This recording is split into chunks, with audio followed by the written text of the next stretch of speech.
अनंत अंबानी को chronic asthma का problem है, जिसकी वजह से उनको स्टीरॉइड दिए जाते हैं और उन स्टीरॉइड्स के साइड इफेक्ट की वजह से इनका वजन काफ़ी बढ़ गया है। पर लोगों ने उस क्रोनिक डिजीज़ को नहीं देखा, सिर्फ ये देखा कि मुकेश अंबानी का बेटा मोटा कैसे हो सकता है।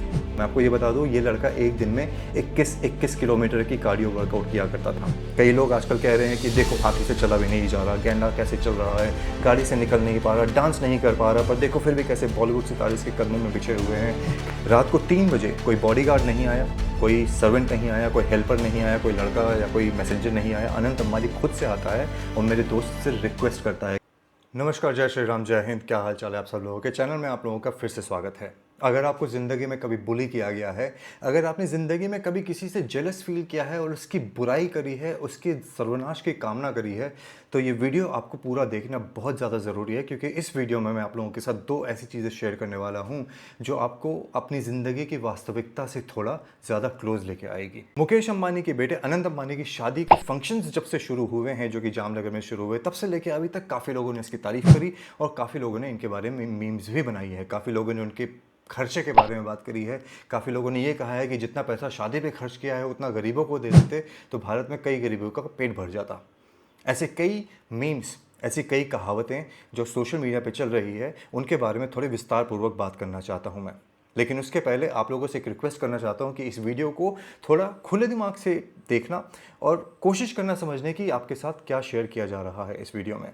अनंत अंबानी को पहली बारी जब ट्रोल किया गया था, वो समय था 2016 का, जब उसकी माँ नीता अंबानी ने उसको ये कहा था कि आपको जाना है और आईपीएल की ट्रॉफी जो है लेके आनी है।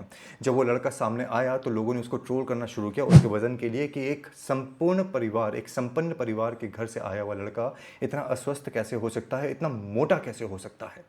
ये वही लोग हैं जो खुद को मोटा कहलाने पे या कहे जाने के ऊपर लोगों को गालियां देते थे और ये कहते थे कि उनको बुली किया जा रहा है। पर ये वही समाज है भारत का जो इस लड़के को उस समय बुली कर रहा था, जो कि सिर्फ और सिर्फ 24 साल का था।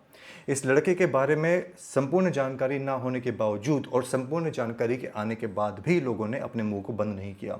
नीता अंबानी ने शेयर किया था कि अनंत अंबानी को क्रोनिक एस्थमा का प्रॉब्लम है, जिसकी वजह से उनको स्टीरॉइड दिए जाते हैं और उन स्टीरॉइड्स के साइड इफेक्ट की वजह से इनका वजन काफ़ी बढ़ गया है।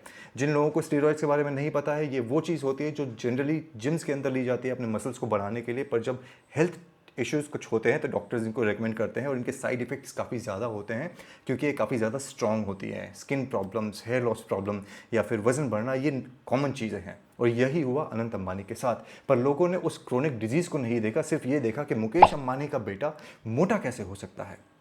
लोगों ने कोई कसर नहीं छोड़ी इसको सोशल मीडिया पे बुली करने में। पर इस लड़के ने भी हिम्मत नहीं हारी। इस लड़के ने डिसाइड किया कि मैं अपने वजन को कम करने की कोशिश करूंगा, इवन दो ये एस्थमा से स्ट्रगल कर रहा था।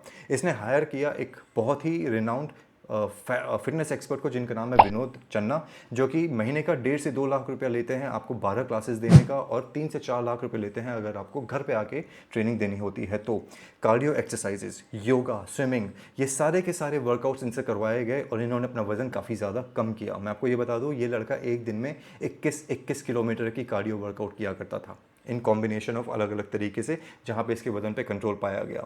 पर जैसे कि मैंने बताया, चूंकि इसको क्रोनिक एस्थमा का प्रॉब्लम है, स्टीरॉइड्स इसके कंटिन्यू चल रहे थे, and that is the reason why इसके वजन में दोबारा से इजाफा हो गया।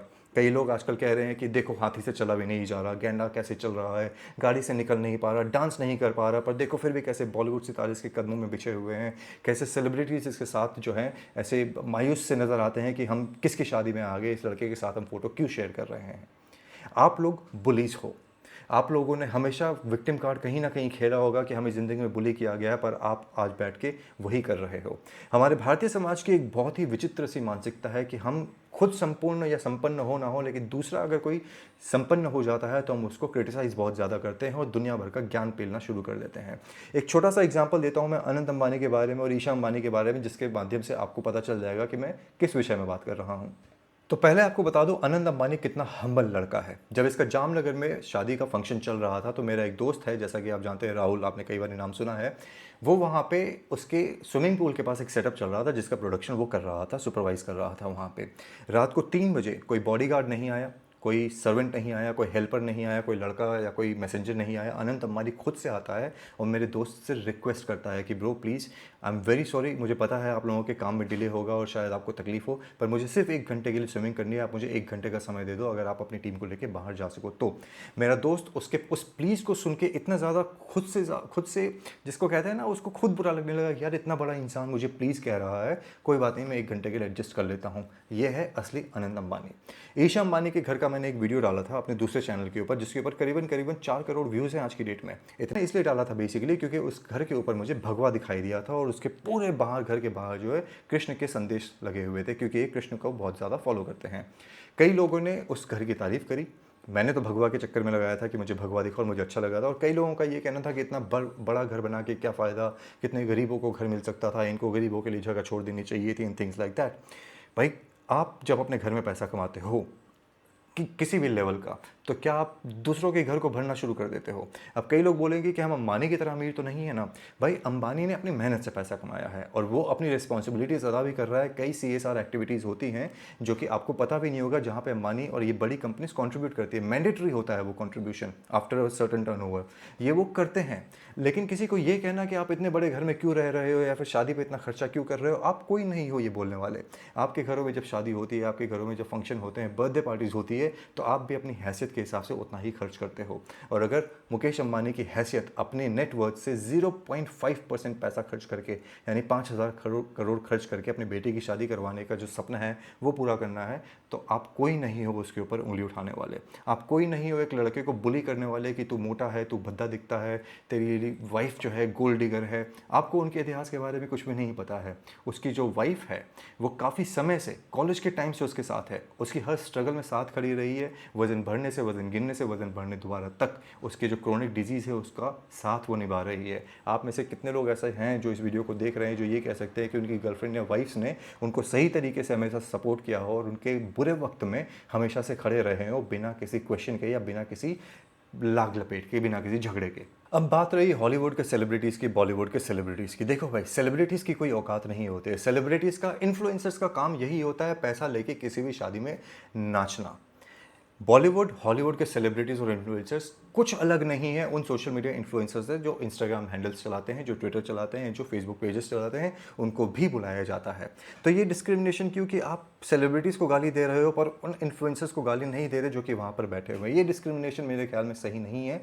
और सीधी सी बात है, आपके पास पैसा होगा, आप भी बड़ी गाड़ियाँ लेके आओगे, आप भी क्या कहते हैं उसको, रंगीनियत के साथ अपने फंक्शंस को सेलिब्रेट करोगे। तो ये ईर्ष्या भावना क्यों, ये जेलसी क्यों, ये बुलिंग क्यों, ये गालियाँ एक लड़के को जो कि 30 साल का भी नहीं है क्यों? Why are we doing this? Where are we heading as a society, जहाँ पे हम लोगों की खुशियों के अंदर अपनी कमियों को ना ढूंढते हुए उनकी खुशियों में आग लगाने की कोशिश करते हैं। क्यों हम ये नहीं सोच पाते कि अगर आप ढंग से मेहनत करो तो आप भी अपनी ज़िंदगी को बेहतर बना सकते हो। कई लोग ये बोलेंगे कि भाई हम तो मेहनत करते हैं पर सफलता नहीं मिलती, वो आपका कर्मा है। मुकेश अंबानी के बाप ने बिजनेस शुरू किया, उसको सक्सेसफुल बनाया, मुकेश अंबानी ने आगे उसको बढ़ाया, अनिल अंबानी ने अपने हिस्से को डुबो दिया, वो उसका कर्मा था।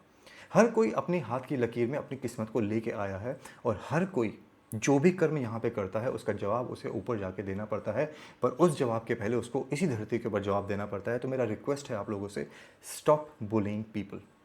लोगों को बुली करना बंद करें, लोगों से जलना बंद करें, लोगों को गालियाँ देना बंद करें, अनलेस और अनटिल वो एंटी नेशनल हैं।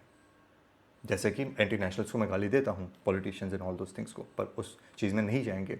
मेरा रिक्वेस्ट है कि आप जो मैंने इस वीडियो में बातें करी है उसके ऊपर थोड़ा गौर फरमाएं और कमेंट करके ज़रूर बताएं कि आप उसके बारे में क्या सोचते हैं। इस वीडियो को मैं यहीं पे समाप्त करता हूँ। आज समय देने के लिए धन्यवाद। अगले वीडियो में जल्दी मिलूंगा। हर हर महादेव, जय श्री राम।